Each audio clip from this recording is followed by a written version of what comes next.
Jazz, dinamay yung pag-aaral, nanay, si JM at manliligaw ni Fiang para sakta ng emosyon neto.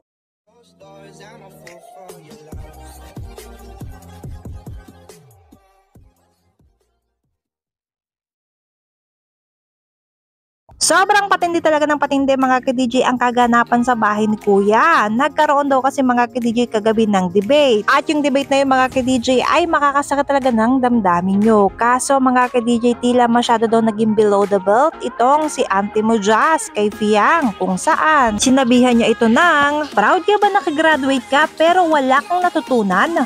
May manliligaw ka sa labas tapos super clingy mo dito sa bahay ni Kuya. Napaka-clingy mo kay JM. Alam ba ng mami mo ang pinaggagawa mo? May point naman ang sinabi mo na may boyfriend siya sa sa labas.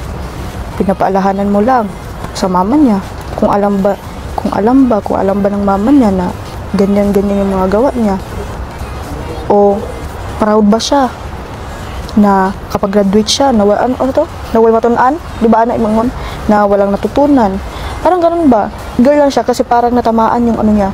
Yung parang ego. Ayan lang naman mga ka-DJ ang ilan sa masasakit na binitawan ni Jazz sa debate nila ni Fiang, kung saan natalo nga daw itong si Fiang dahil naiyak siya sa sinabi ni Jazz. Medyo below the belt naman din talaga kasi mga ka-DJ ang idamay ng nanay mo, ang pag-aaral mo maski ang manliligaw mo na nananahimik sa labas. At pati itong si JM na dami kasi nga napaklingi nga daw ni Fiang kay JM. Kung ako talaga mga ka-DJ si Fiang, iyak din talaga ako at matatalo talaga kung ayan antas na gagawin nila kasi mga ante, iba yung usapan na idamay yung pag-aaral mo, nanay mo, manliligaw mo, maski yung best friend mo.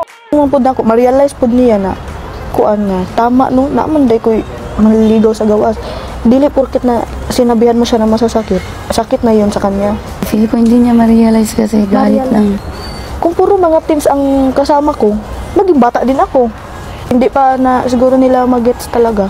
Mga lines na binabato, pagkakilala ko kay Ate Jazz, hindi yan basta-basta nagbibitaw ng kuya, ng mga masasakit na salita. Kahit hindi ko man alam ang full story mo, hindi man ako nag-initiate na magkwento ka ng story mo, hindi ibig sabihin na hindi kita gusto makilala.